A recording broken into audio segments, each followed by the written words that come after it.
the Hill of the Jews in Chiautla de Tapia. Culture and attractions. Malecón, a bustling waterfront promenade that is a central gathering place for locals and tourists. Danzón, a traditional Afro-Caribbean dance and music style that is a hallmark of Veracruz's culture. Veracruz is the home of Yanga, the first free black town in the Americas, founded by Gaspar Yanga after his successful rebellion against Spanish rule in 1609.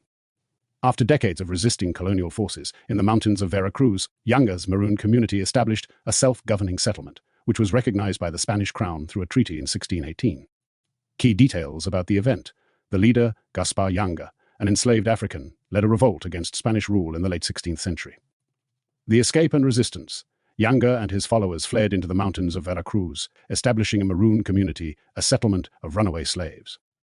The conflict: for decades, the Maroons, using their knowledge of the terrain, resisted Spanish attempts to destroy their colony. The treaty, in 1618, the Spanish agreed to a treaty recognizing the autonomy of the Maroon settlement in exchange for Yanga's cooperation in recapturing other fugitives. The town, the free black town, was originally called San Lorenzo de los Negros, but in 1932 it was renamed Yanga to honor its founder, Gaspar Yanga. Mexico achieved independence from Spain through the Mexican War of Independence, A 1810 to 1821, which began with the Grito de Dolores, Cry of Dolores, by Miguel Hidalgo on September 16, 1810, and concluded with the signing of the Treaty of Cordoba on August 24, 1821. After a decade of conflict, the Army of the Three Guarantees, led by Agustin de Iturbide, secured victory and forced the Spanish to recognize Mexico's independence. St. Augustine Seminary, the first seminary in the United States to train black men for the priesthood, was named St. Augustine Seminary. Founded in 1920 by the Society of the Divine Word, not the Augustinian Order in Mississippi, it played a crucial role in providing theological education and ordination for black men during a time of widespread segregation. The Black Canons: historically, there was a group within the Augustinian mendicant order known as the Canons Regular, who were commonly referred to as the Black Friars, or Black Canons, because of the color of their habits, not their race. St. Augustine of Hippo, as a North African, St. Augustine's own heritage has been re-examined, with some scholars and artists emphasizing his African roots and depicting him as a black man to recenter his identity away from the whiteness often imposed on him. Municipality. Chiautla de Tapia is a city and municipality located in the southwest of the state of Puebla, Mexico. It has very important monuments, such as the image of San Agustin is located in the parish. The image of San Miguel Arcángel is located in the neighborhood church. In the church of Tlanaquiautla is home to the Virgin of the Assumption, which is the first church that existed in the place. The patron saint festivities are celebrated with masses, popular dances, among other things. In addition to what we can find on the Hill of the Jews, some cave paintings, which is located approximately 45 minutes from the place, is the archaeological zone called the Lost City, in which buried remains have been found. Festivities. Candlemas Day, on February 2, Xochi neighborhood. Movable. August 15 in Tlanaquiautla neighborhood, San Miguel. September 29, San Miguel neighborhood, Virgin of Guadalupe, December 12. Regional fair of the municipality. San Agustin, August 28, parish patronal feast. San Juan Pilcaya, June 24 in Pilcaya. Fourth Friday of Holy Week varies, depending on the date of Holy Week. The holidays are celebrated with masses, prayers, flowers, processions, mechanical games, fireworks, rodeo, sports games, and popular dance, music bands and dances. November 2, Day of the Dead. December 24, Christmas. The story behind the gift, a history of solidarity. Mexico was one of only a few countries that refused to recognize Italy's occupation of Ethiopia during the Second Italo-to-Ethiopian War in the 1930s.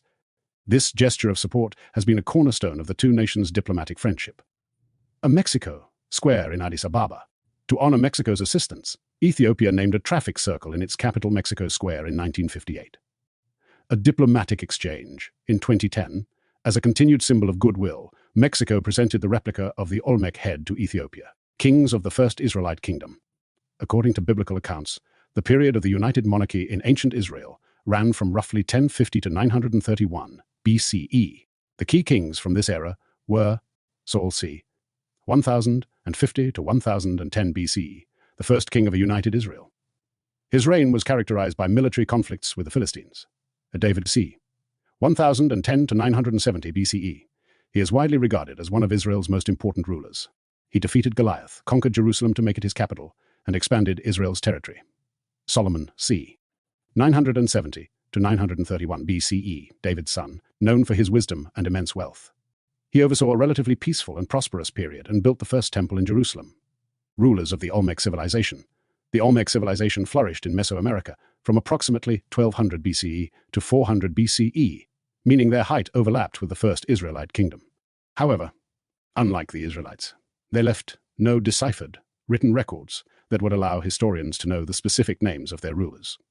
What is known about Olmec rulers comes from their monumental carvings, the colossal heads. The most recognizable Olmec artifacts are massive stone heads, each of which is believed to be a portrait of a specific Olmec ruler. Representations of authority. While the names and stories behind the faces are lost to history, the intricate details of their headgear and individual facial features suggest they were portraits of powerful individuals or lineage heads. A nature of rule. The existence of these massive monuments and ceremonial centers indicates a highly centralized and hierarchical society ruled by an elite class. The Exodus, carrying Israel on eagle's wings. In the book of Exodus, God speaks to Moses and the Israelites at Mount Sinai, recalling how he delivered them from bondage in Egypt. Exodus 19. 4. You yourselves have seen what I did to the Egyptians and how I bore you on eagle's wings and brought you to myself. Symbolism of protection. Jewish tradition interprets this as God's loving and protective care. Unlike other birds, an eagle places its young on its wings to protect them from attacks from below, placing its own body in harm's way. The image represents how God protected Israel during their journey through the wilderness. A covenant renewed, stirring the nest. Moses repeats the imagery of the eagle, comparing God's actions to an eagle stirring its nest and guiding its young, symbolizing God's active role in training Israel. Judgment, swooping like an eagle. The eagle can also symbolize swift judgment or an invading army, as seen in descriptions of a nation coming swooping down like the eagle. Strength and renewal, soaring on wings like eagles. In prophetic books, the eagle represents renewed strength for those who trust in God, with the imagery of mounting up with wings like eagles. The elements of this legend carry deep symbolism for the people. The eagle, a symbol of the sun, representing the celestial and victorious forces. The snake, associated with the earth and sometimes signifying wisdom. The nopal cactus represents the land on which the city was founded. The reinterpretation. After the Spanish conquest, the symbol was reinterpreted to fit European Christian traditions. Good versus evil. A Spanish friar, Diego Duran, translated the text incorrectly, leading to a new narrative where the eagle represented good and the snake represented evil. Christian allegory. This new meaning aligned with the biblical story of the serpent in the Garden of Eden and was used to help evangelize the native peoples. In summary, the story is not about wonders of the rage and snake, but rather about the guided journey of the Aztec people seeking their destined home. While they wandered for many years, the journey culminated in the iconic image of the eagle and snake, which continues to be a central part of Mexican national identity. Timeline comparison. The period of overlap occurred during the first millennium BCE. Civilization dates location. Olmec civilization, the mother culture of Mesoamerica. The Olmec flourished from approximately 1200 BCE to 400 BCE. They were concentrated in the tropical lowlands of south-central Mexico. First Israelite kingdom, the United Kingdom of Israel, under King Saul, David, and Solomon, is typically dated from around 1050 BCE to 931 BCE. This kingdom was located in the Levant, in the area of modern-day Israel and Palestine. The idea that the timelines of the first Israelite kingdom and the Olmec civilization match is fascinating. But why are any claims of contact considered pseudoscience, as the historical and archaeological record does support? Time and place. The Olmec were a Mesoamerican civilization that flourished along Mexico's Gulf Coast, in what is now Veracruz and Tabasco, between approximately 1600 BCE and 400 BCE. After the Spanish conquest of the Aztec Empire in 1521, the original indigenous meaning of the emblem was reinterpreted to fit European Christian traditions. A new interpretation. A Spanish friar, Diego Duran, mistranslated an Aztec text, reinterpreting the symbol to represent the Christian allegory of the triumph of good over evil. In this new context, the eagle symbolized goodness and the snake represented sin, as with the serpent in the Garden of Eden. The eagle as a Christian symbol. In Spain, the eagle of St. John the Evangelist was already a prominent Catholic symbol, most notably used by Queen Isabella of Castile, the grandmother of Charles I. This made the good versus evil interpretation of the Aztec emblem even more relatable for the Spanish. Incorporation into a new identity. When Mexico achieved independence from Spain in the 19th century, the emblem was officially adopted to represent the new nation's blended identity. While the symbol honored the country's indigenous heritage, its post-conquest interpretation was heavily shaped by Spanish influence and European heraldic tradition. Carlos V, also known as Charles V, was the Holy Roman Emperor from 1519 to 1556, and the King of Spain as Charles I from 1516 to 1556. His vast empire included territories in Central, Western, and Southern Europe, as well as colonies in the Americas, and was the first to be called the empire on which the sun never sets. According to Mexica Aztec, the city of Tenochtitlan was founded by a people who were guided by a prophecy involving an eagle and a snake. This symbol is still a prominent part of Mexico's national coat of arms and flag today. The prophecy and the journey. The command from Huitzilopochtli. The Mexica people believed that their patron god, Huitzilopochtli, god of war and the sun, commanded them to leave their mythical homeland of Aztlan and search for a new settlement. The divinely appointed sign. Huitzilopochtli instructed them that the right location for their new home would be revealed by an omen, an eagle perched on a nopal prickly pear cactus, devouring a snake. The wandering and settlement. After a long migration that involved centuries of wandering and settling in different areas of the Valley of Mexico, the Mexica finally saw the prophesied sign on a small marshy island in Lake Texcoco. The founding of Tenochtitlan.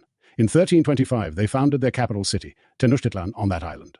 Despite the initially unfavorable location, they built causeways and canals to transform it into one of the largest and most impressive cities in the world at the time. Interpretations of the symbol. While the eagle and snake image is often presented simply as a sign from the gods, it has deeper symbolic meaning. Victory of the sun. In Aztec cosmology, the eagle represented the sun and the god Huitzilopochtli, while the snake represented the forces of the earth or the underworld. The image of the eagle devouring the snake symbolized the triumph of the sun over darkness and the promise of a successful empire. Conquest and sacrifice. As the Mexica people built their empire, the symbol also came to represent the martial strength of their civilization. The snake was sometimes replaced with the ATL Tlaquenoli glyph for war, indicating that the eagle's conquest was also a symbol of military victory. It's important to note that the snake in the final rendition of the story might have been influenced by Spanish chroniclers who sought to align the native mythology with the Christian idea of good, the eagle, conquering evil, the snake. The name of the Mesoamerican Maya civilization refers to a specific group of Indo-Semitic people, the peoples of Mexico and Central America, and their spiritual ethos and heritage. Other origins of the name Maya. Folklore about a 40-year wandering in Mexico that parallels the biblical story of the Israelites, the expelled Israelites of 722 BC. The biblical number 40, metaphysics for water, Maya. This is a period of transition testing Semitic northern Israelites, navigating the Maya waters during the expulsion of Meso area by the Meso. Assyrian power, these Hebrew crossed over to lay the Spanish-Mexican history or mythology. However, there is a prominent Mexican origin story that involves a long, divinely guided migration. This is the Mexica Aztec migration, which culminated in the founding of Tenochtitlan, the capital of their empire and the site of modern-day Mexico City. The Mexica migration to Tenochtitlan. A divine command, according to legend, the Mexica were guided by their patron deity, Huitzilopochtli, who promised them a glorious and powerful empire if they left their homeland of Aztlan in northern Mexico. The founding prophecy. After a long and difficult journey, the Mexica were instructed to find a sign, an eagle devouring a snake while perched on a cactus. The capital is founded. After wandering and settling in the central Mexican valley for many years, they found this sign on a small island in Lake Texcoco in 1325 AD. This is where they built their capital, Tenochtitlan. Why the misconception exists. The parallel between the biblical story and the Mexica one is often drawn due to a shared theme, a people leaving their home on a divine command, enduring a long period of migration, and being rewarded with a new and prosperous land. As a 2017 Tablet magazine article explains, the parallels between the liberation of the children of Israel and the Aztecs, both of whom were oppressed, became obvious to the author as they grew up. While this is a compelling literary connection, it is not a direct cultural link, and the Mexica migration did not last 40 years. The journey's exact duration is unknown, but scholars estimate it was more than a century. The use of 40 years is likely a reference to the biblical account, which serves as a powerful metaphor for long periods of transition or hardship. Moving from slavery to freedom, the Exodus from Egypt is a central example of crossing over. God's people were called to cross from bondage and death to freedom and new life. This was literally enacted by the parting of the Red Sea, a definitive passage from one state of being to another. Martyrs of the Nuestro Señor. This brutal trade, along with the violence and diseases introduced by the Spanish, contributed to the rapid and devastating decimation of the ancestral Semitic Indios, American population in the Caribbean. Beyond the literal and historical interpretation of Abram crossing the Euphrates, the name Hebrew carries profound spiritual, cultural, and theological implications related to the act of crossing over. This theme of transition appears repeatedly in biblical narratives and signifies a fundamental aspect of the Hebrew identity. The 16th century painting The Virgin of the Navigators, La Virgen de los Navegantes, is located in the Royal Alcazar of Seville, Spain. It was originally commissioned for the chapel within the House of Trade, Casa de Contratación, which was headquartered in the palace. From wilderness, wandering to the Promised Land, the 40 years of wandering in the desert culminated in the Hebrews crossing the Jordan River to enter the land God had promised them. This final crossing marked a transition from a nomadic, test-filled existence to a permanent inheritance and fulfillment of God's promise. From death to life, the Hebrew root of crossing over is found in the name for the Passover holiday, Pesach, which commemorates the passing over of Israelite homes by the angel of death. This event is the definitive symbolic crossing from death to life, made possible by an act of faith, marking the doorposts with blood, cultural and existential implications.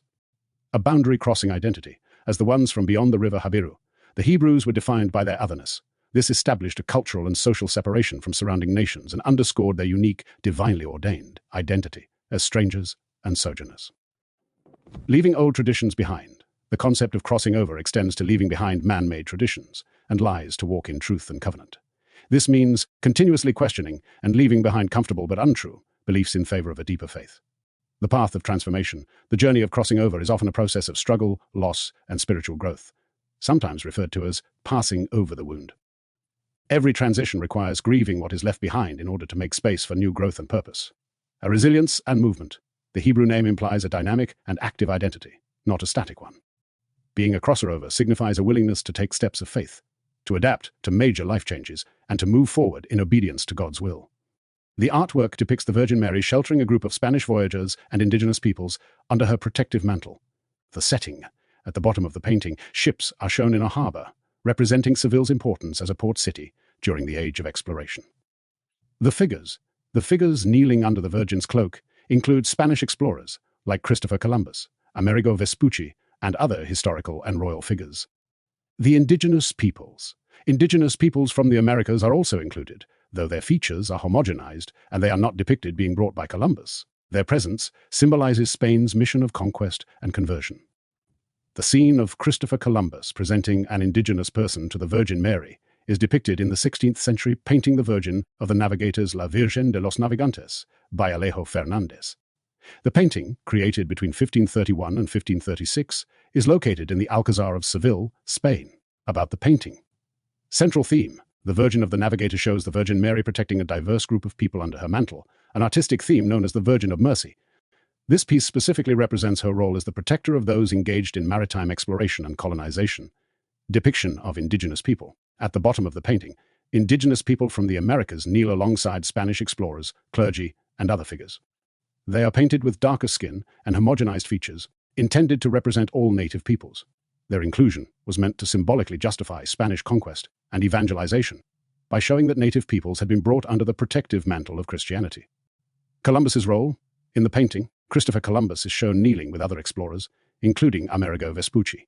He is not shown explicitly bringing an indigenous person, but rather, the scene portrays a larger ideological narrative. It reinforces the Spanish ideology that the conquest and conversion of native peoples were divinely sanctioned. Context of the artwork. Location: the painting was originally commissioned for the Hall of Audiences in the Casa de Contratación House of Trade in Seville. This was a powerful government agency that controlled Spain's exploration and trade in the Americas. Justification for empire. The artwork visually communicated the Spanish crown's ideological worldview.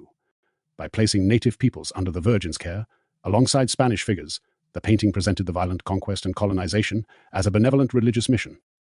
Nuestra Señora, Our Lady, the people from beyond. As a collective, the Hebrews were those who came from beyond the river, the Euphrates. This characterized them as others, or outsiders, from a foreign land. The root of Passover. The same Hebrew root, avar, is also used for the word Passover, Pesach, which commemorates the Israelites being passed over by the angel of death in Egypt. Therefore, to be called a Hebrew is to be defined by this act of crossing over, whether a physical border or a spiritual boundary. Representing the Virgin Mary became symbols of power, resistance, and a feminine divine in various civilizations, sometimes embodying ancient goddess. Numerous Black Madonna sites in Europe are linked by scholars and theorists to pre-Christian goddess worship. Evidence for these connections often includes the history of the location, the discovery stories of the statues, and iconographic similarities. The theory suggests that as Christianity expanded, the Church often Christianized existing pagan holy sites and incorporated elements of pagan worship to ease the conversion of local populations. In the Bible New Testament, Acts 1:6-8, the disciples ask Jesus when he will restore the kingdom to Israel. But Jesus replies that the timing is known only to the Father, and not for them to know. Instead, he tells them they will receive power from the Holy Spirit and will become his witnesses to the ends of the earth, marking the beginning of the Church's mission to spread the gospel. Preaching and teaching, purity of the Virgin Mary, culminating in the doctrine of her the Immaculate Conception, was a central Marian doctrine, and its promotion was deeply embedded in the missionary strategy to evangelize indigenous populations. Our parish names. The Augustinians established numerous convents and parishes across New Spain. Many of these would have honored the Immaculate Conception, a significant feast day in the Catholic liturgical calendar, through altars, artwork, or the dedication of the parish itself. For example, some Augustinian convents in Michoacán were known to have strong Marian ties. Augustinian Recollects. The Augustinian Recollect branch of the order, which also operated in New Spain, has a deep and long-standing association with the Immaculate Conception. Their chronicles document the fervor with which they preached and evangelized, with Marian devotion as a core tenet. Theological tradition. Spain, and therefore its colonies, had a long tradition of defending the Immaculate Conception, even before it was declared a dogma in 1854. This tradition was carried to New Spain by all the mendicant orders, including the Augustinians. Focus on collective work. In the early missionary period of New Spain, 16th to 18th centuries, individual friars often focused on evangelization and administration, and most records focus on the broader activities of the order rather than individual theological pursuits. Prominent Augustinians, like Alonso de la Vera Cruz, are better known for their work in education and the founding of the university in Mexico rather than for a singular devotion. There are extensive records of Augustinian priests serving in parishes dedicated to the Immaculate Conception in Mexico. The devotion to the Immaculate Conception was especially significant for the Augustinian order, which arrived in Mexico in 1533 and oversaw numerous missions throughout the country. Here are some examples of Augustinian-associated sites related to the Immaculate Conception. Former Augustinian convent of Cuitzeo, Michoacán. The old Augustinian convent is now the parish of Santa Maria Magdalena, but was once associated with the Immaculate Conception. The convent was established in 1550 and is a prime example of Augustinian architecture and missionary work. Parish in Iquitos, Cuba, and Tanzania. The province of St. John of Sahagun, a division of the Augustinian order, oversees parishes named for the Immaculate Conception in Iquitos and 2 other countries. This highlights the order's devotion to the Immaculate Conception on a global scale. General Augustinian missions, Augustinian friars, were sent to evangelize New Spain and were active in regions such as Guerrero, Morelos, and Puebla, as well as the Huasteca and Michoacán. Many churches in these areas, both Augustinian and secular, have a focus on Marian devotions, including the Immaculate Conception. Archives in Mexico City. The Augustinian convent in Mexico City, which served as the provincial seat, holds the Book of Professions dating back to 1537, containing hundreds of vows. In the context of the Roman Empire, the word Niger is a Latin adjective for black. It was used as a personal name or cognomen for various individuals, including the short-lived Emperor Pescennius Niger. Simeon called Niger was a figure in early Christianity. The Romans had significant engagement with North Africa, but only limited contact with sub-Saharan Africa. The name of the Niger River is not of Latin origin. The royal history of Negus, a Semitic Negro royalty. Negus is a title for a monarch in the Semitic languages of Ethiopia, such as Amharic, meaning king or ruler. A higher rank was Ngusa Nagast, meaning king of kings or emperor. Veracruz, true cross. Nuestro Señor translates to our Lord in English, referring to God or Jesus Christ, especially in a religious context. The term is a combination of the Spanish possessive adjective nuestro au and the Spanish noun Señor Lordse. Here's a breakdown of the terms. Nuestro au. Señor, Lord or Mr. Amorozocos, 1000 to 931 BCE, 722 BCE. The core kingdom of Solomon's. Inheritance of Israel. Sphere of influence, tributary states, and alliances. Beyond this direct territory, Solomon's influence extended to other kingdoms that paid him tribute or were bound by treaties. The Bible describes his rule reaching the Euphrates River. The biblical accounts mention that Solomon's reign extended as far as the Euphrates in the north modern-day Syria. The border of Egypt, his influence also reached to the border of Egypt in the south. Surrounding nations, neighboring tributary states included Edom, Moab, and Ammon,